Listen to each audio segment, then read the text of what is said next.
Hey, it's Senpai Canei, and we are doing the first candid review of Star Wars Battlefront. And where to begin? First off, that is a cinnamon broom right there. They smell amazing. They're 2 for $7 right now. Go get them. Um, where to begin? I'm speechless, actually. I'm completely speechless because, first off, I'll preface it by saying I am a local co op gamer. That's what I like to do. I like to sit with my best friend and play co op games, split screen. I did play the multiplayer for I don't know how long. It doesn't matter. First, I'll say that content should be available to everybody. Why would you make the content that's on the disc and not let your players access it locally? That makes no sense. The work is already done. Just put AI that you've already programmed in the freaking levels and let them run around. It's not that hard. It's a nav mesh. Just have simple pathfinding at worst and just let them do it. I'm a game developer. It's what I do for a living. It's not that hard to do. So yeah, that's a huge problem. I'll say Battlefront 2 is one of my favorite games ever. And EA just, in true EA fashion, just completely scumbagged the whole game. I've never been more disappointed in a video game I've purchased ever in my entire life. I'm completely shocked, even. I mean, I didn't have a ton of faith in EA because they're Electronic Arts. They're going to try to set up a crappy business model where they're going to nickel and dime everyone and be like, you know what? So Battlefront 2 is essentially like a supersized Happy Meal. We're going to use the metaphor from that one meme image of like the full burger. It's like games in early 2000. It's the full burger for $60. And now it's like you get the bun when you buy the game, and then you get DLCs that make up the rest of the burger. That's essentially what EA seems to be doing here. And let's put it this way: local co-op, split screen, $60 with my best friend. We sit down to play, and 4 maps. But they try to present it as 8 maps. You have hero battle, and you have like play with stormtroopers or whatever. They're the same freaking 4 maps, and they're tiny. Like, for sure they did this in the last like 2 to 4 months of development, and they just had like a couple of dudes just throw some assets in a map really quick. The levels are pretty much big enough for a 1v1 duel. You can't even play on the same team. The entire game has a tenth of the content that Battlefront 2 has, and that's a game that's 10 plus years old. Makes no sense. It's lazy development at its finest. With DICE and EA, with as much financial resources as they have, there's no excuse. There's simply no excuse for the game to lack as much content as it has, or rather, it doesn't have. It can't hold a candle to Battlefront 2 in any way, in any single way, other than graphics. That's it. To me, it's a glorified visual demo of what Frostbite engine can do. If I was a game developer looking for an engine that can make open world games or visually beautiful games like a Battlefront or a Battlefield, maybe they would give me a disc and be like, hey, here's our visual demo of what this engine can do. Except this is presented as a $60 video game that I went to GameStop to pick up at midnight because I love Star Wars and I love the Battlefront franchise.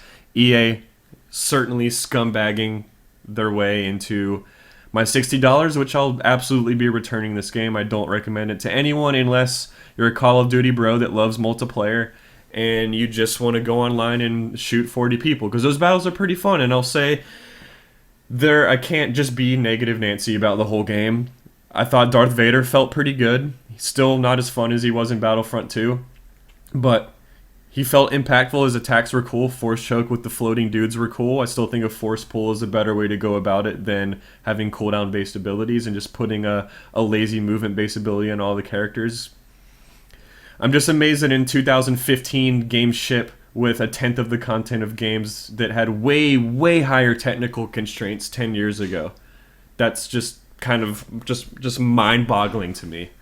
Like, it's offensive. As a game developer, to pick up a game, and I know they have super talented artists there. I have friends that have friends. I don't know anyone there personally, but there's colleagues that told me, like, dude, don't worry. There's people from Pandemic there. It's going to be fine.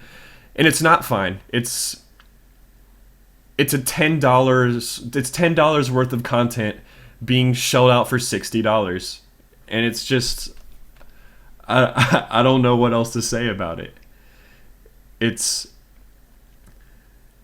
There's indie games that I've played that ship with more content, or total conversion mods that ship with more content. And this, I mean no disrespect to the artists that worked on it, because it's gorgeous visually. It's one of the most gorgeous games I've ever looked at. But it's just that I mean, game development 101, gameplay is always superior to graphics. And how does EA and DICE drop the ball on that? I don't understand it, really. I really don't. So, yeah. That's If I had to give it a 10-point rating, I'd probably say it's a 2.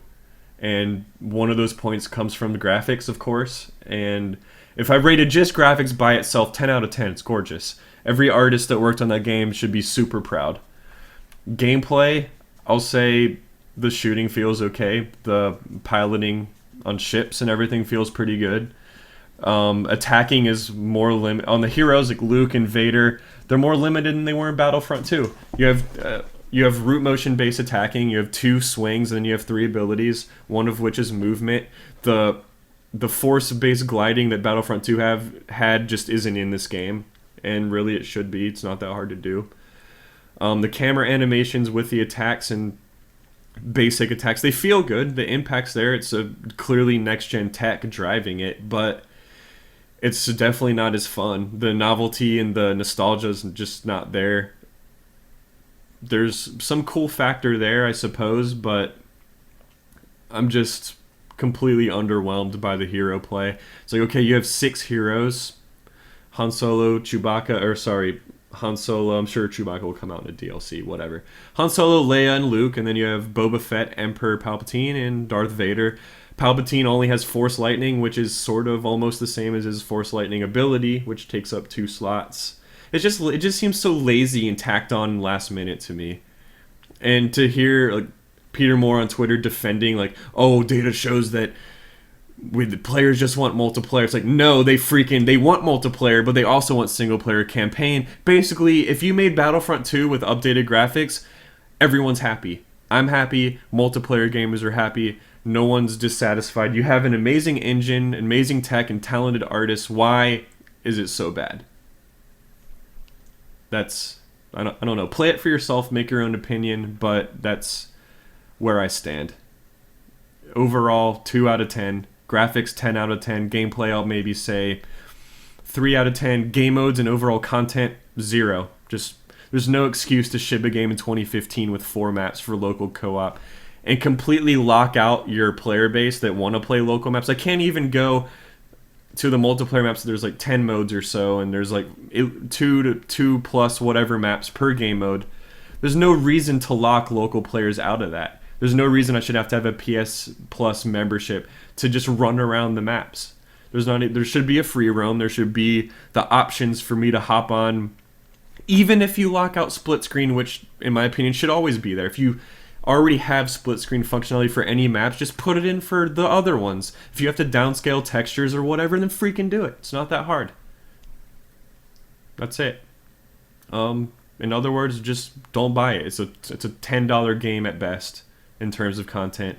They're going to DLC the hell out of it. They'll probably, after the movie comes out, they'll do a Kylo Ren pack, probably. They'll put Chewbacca in there at some point. And that's just what it's going to be. EA is going to end up trying to get $120+ out of people for a game that still won't even, at its peak, when the game's completely out of support, still probably won't even have half the content of Battlefront 2. So maybe one day EA cannot have exclusive Star Wars rights and we can have awesome Star Wars games. So yeah, there we go. Senpai Canei, that's my candid review on Star Wars Battlefront. I'm going to go be upset now.